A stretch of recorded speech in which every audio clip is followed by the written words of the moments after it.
permanent because it doesn't matter if it rains again. How'd you guys meet?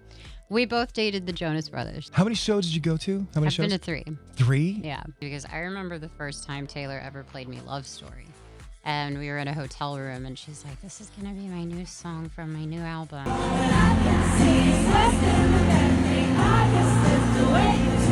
have officially had a rain show tonight. It really did rain during the show, and you guys are absolute champions and heroes. I would go as far as to say that it's more than beautiful. I'd say it's like a snow.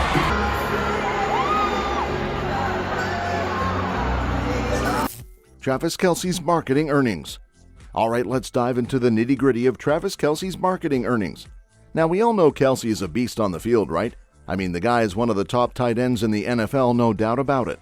But when it comes to cashing in off the field, well, he's not exactly leading the pack. So here's the deal. Kelce's licensing income, which is basically the money he makes from endorsing products and whatnot, ranks 4th among NFL players. Not bad, you might think, until you realize he's trailing behind names like Jalen Hurts, Josh Allen, and his own teammate, Patrick Mahomes. Mahomes isn't just dominating on the field, he's raking it in outside of it too. Now let's talk cold hard cash. Kelce's average base pay is a whopping $14.3 million. Sounds like a lot, huh? Well, in NFL terms, it's decent, but it lands him at a modest 51st place in terms of salary. That's right. There are 50 other guys pulling in more dough than Kelce. Crazy, right? But hey, it's not all doom and gloom. Kelce's got a secret weapon in his corner, and her name's Taylor Swift. The pop superstar has been boosting his media presence and marketing potential like nobody's business. Ever since they became an NFL Ultimate Power couple, Kelce's seen a major uptick in his licensing income. And don't even get me started on shirt sales. Those bad boys have skyrocketed thanks to the Kelce-Swift connection. So what's the bottom line? While Kelce might not be topping the charts in terms of marketing earnings just yet, he's definitely making moves. With Swift by his side, who knows? Maybe he'll be giving Mahomes a run for his money sooner than we think. Keep your eyes on Kelce. He's not just catching touchdowns, he's catching checks too. Taylor Swift's Rain Show. Lyon, France, a buzzing stadium and Taylor Swift in the spotlight. But here's the twist, it's pouring rain. Rain pouring down like it's auditioning for a music video. But did that stop Taylor Swift or her fans? Not a chance. Taylor dubbed it a rain show, and boy was it something special. Instead of dampening spirits, the rain seemed to fuel the crowd's energy. They danced, they sang, they cheered, all while getting drenched. And Taylor? Well, she was right there with them, belting out her hits like it was a sunny day in Central Park. It's the first time we've seen her. It's been years since she's come to France, and it was incredible. You on kids, you always I've been. Honestly, when I saw her, I started crying. I told myself, she's real. She doesn't get you like I do. It was magical. So good. We came from America to Paris for Taylor Swift. But here's what really gets me. Taylor didn't just shrug off the rain and soldier on with the show. She took a moment to shout out her fans' dedication. She applauded their enthusiasm, their passion, their downright refusal to let a little rain ruin their fun. And let me tell you, that meant the world to those soggy but ecstatic fans. Thank you. Can we get someone to go over they're right in the front? There we go. Awesome. The way that you just are so in the moment. I never could have imagined we would have this much fun. S'il vous plaît. S'il vous plaît there.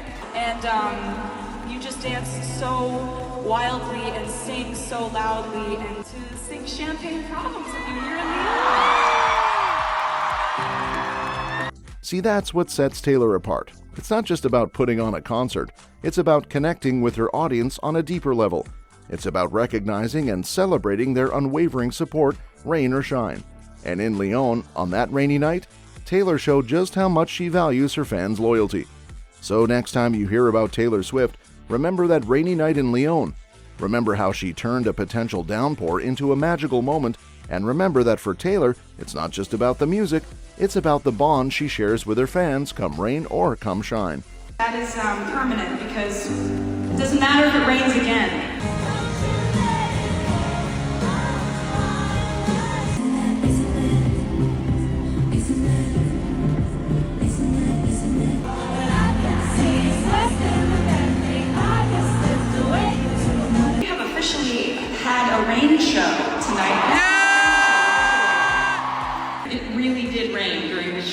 You guys are absolute champions and heroes. Celebrity sightings.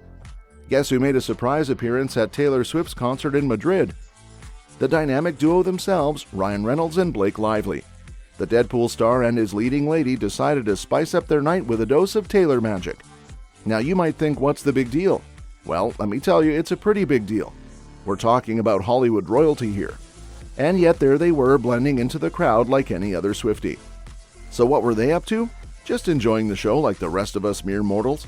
Ryan was reportedly getting his groove on, busting out some dance moves that probably rivaled his Deadpool fight scenes.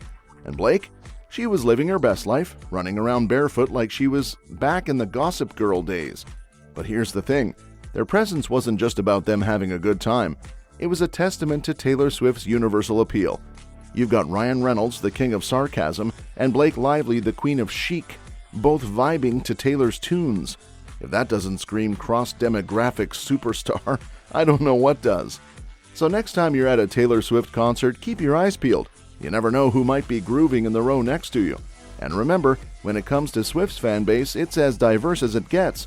From Hollywood A-listers to your next-door neighbor, everyone's a Swiftie at heart.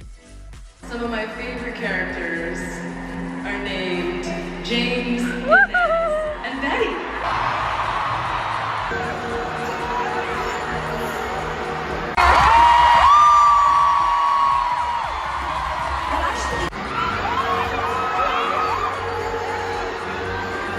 I would go as far as to say that it's more than beautiful. I'd say it's like snow.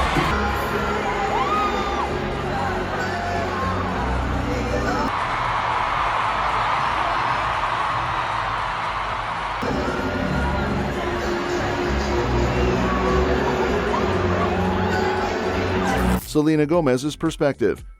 Selena Gomez, the queen of honesty, recently spilled some tea about fame and friendship. Despite being besties with Taylor Swift, Selena confessed to feeling like a fish out of water among so-called cool girls gang. Yeah, turns out even being BFFs with Taylor doesn't automatically grant you a VIP pass to the cool kids table. In a world where every move is scrutinized and every friendship dissected, Selena knows a thing or two about the struggles of navigating relationships in the public eye. Imagine feeling isolated despite being surrounded by adoring fans and flashing cameras. It's like being the star of your own movie but feeling like you're watching from the sidelines. But here's where Selena drops some wisdom. She's all about keeping it real. For her, it's not about rubbing elbows with the who's who of Hollywood. It's about surrounding herself with people who keep her grounded. People who value genuine connections over Instagram likes and red carpet appearances. And let's be real, in a world where superficiality reigns supreme, that's a rare gem.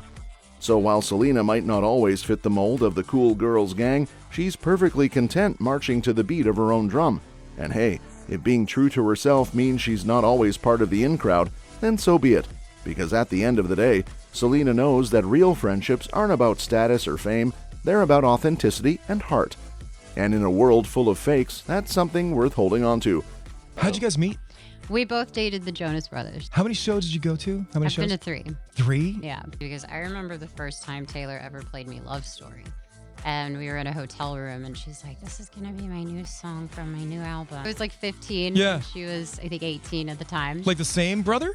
No. I didn't know. But it was the best thing that ever happened, Right. honestly. It was so fun. Yes, it feels great when people don't know anything, because most of the time they know too much. So all of it is very fun, and it's exactly a reflection of where I am and how happy I am. Hashtag Swifties for Palestine. Listen up, Swifties, because there's some serious stuff going down. Ahead of Taylor Swift's Eras Tour stop in Madrid, some fans decided to raise their voices in a big way. They launched the hashtag Swifties for Palestine, calling on Taylor to speak out about the ongoing conflict in Gaza. Now, you might be wondering why this is such a big deal.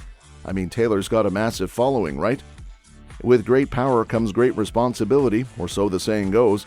And let's face it, when you've got millions of adoring fans hanging on your every word, your silence can speak volumes. That's where the frustration kicks in. Swifties around the world have been scratching their heads, wondering why their girl Taylor hasn't said a peep about what's going on in Gaza. I mean, she's not exactly one to shy away from speaking her mind, right? But here's the thing, this isn't just about Taylor Swift. It's about a much bigger trend. See, in today's world, celebrities aren't just famous for their talent. They're influencers, trendsetters, and sometimes even activists, and fans are starting to take notice. By launching Swifties for Palestine, fans aren't just calling out Taylor, they're sending a message to celebrities everywhere. They're saying, hey, we love your music, but we also expect you to use your platform for good.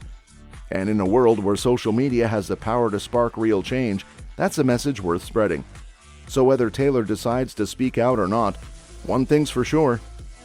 Hashtag Swifties for Palestine movement isn't going away anytime soon, because when it comes to standing up for what's right, Swifties don't just sing along, they speak up.